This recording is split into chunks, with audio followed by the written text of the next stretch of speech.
বাসায় থাকা ভাতের চাল দিয়ে কিভাবে এরকম মজাদার চিতই পিঠা বানানো যায়, আর সাথে যদি থাকে একটু মাংসের ঝোল অথবা ভর্তা, তাহলে তো জমেই যায়। হ্যালো এভরিওয়ান, আসসালামু আলাইকুম।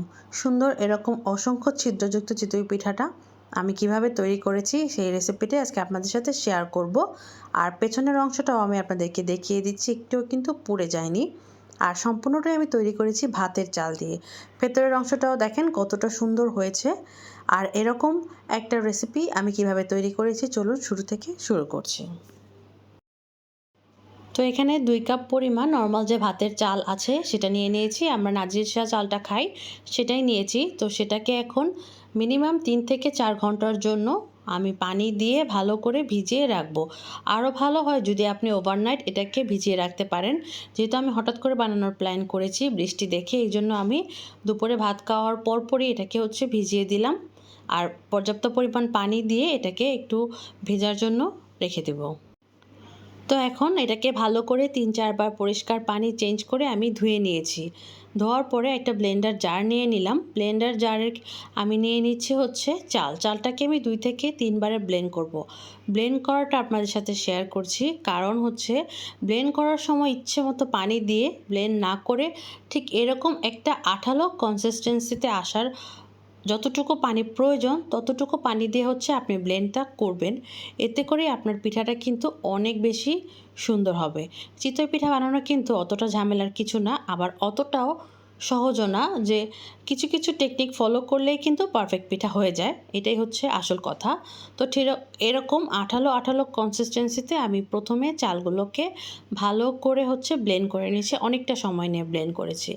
তারপর নর্মাল টেম্পারেচারের পানি অল্প অল্প দিয়ে হাত দিয়ে আমি এই কাজটা করব। হাত দিয়ে বেশ ভালো করে এটাকে মাখাবো। যেহেতু আমি কম সময় ভিজিয়েছি চালটাকে, তো যাতে করে ভালোভাবে সবটাতে পানি মিশে, এই জন্য আমি আমার হাতের সাহায্যে অল্প অল্প করে পানি অ্যাড করছি।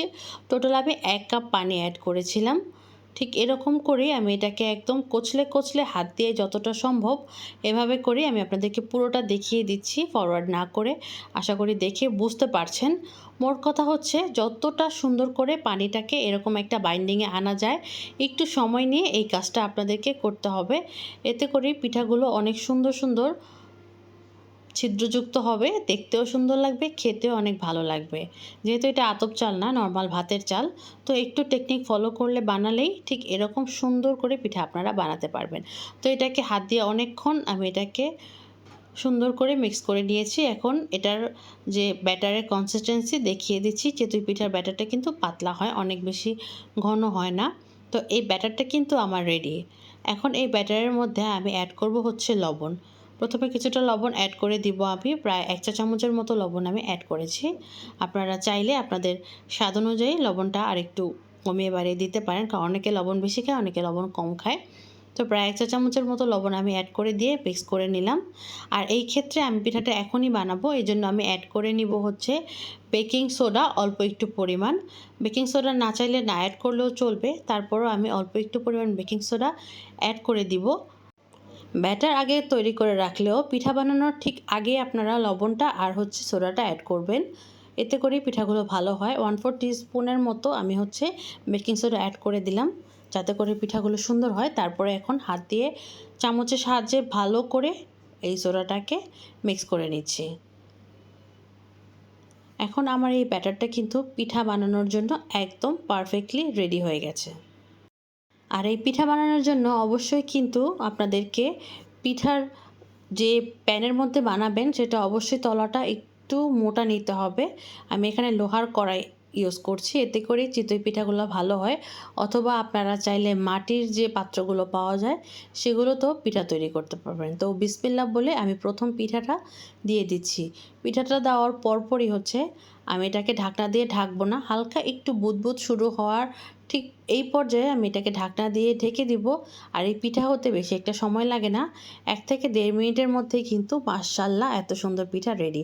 এটা কিন্তু আমার প্রথম পিঠা, তারপরেও দেখেন কতটা সুন্দর হয়েছে। আর এটা থেকেই বোঝা যাচ্ছে যে আমার ব্যাটারটা পারফেক্ট হয়েছে। ব্যাটার পারফেক্ট হলে কিন্তু পিঠাগুলো ভালো হয়। তো প্রথম পিঠাটা মাশাআল্লাহ সুন্দর। পিঠা সুন্দর হলে কিন্তু মনটাও ভালো লাগে। তো এভাবে করে আমি আরও পিঠা রেডি করে নিচ্ছি।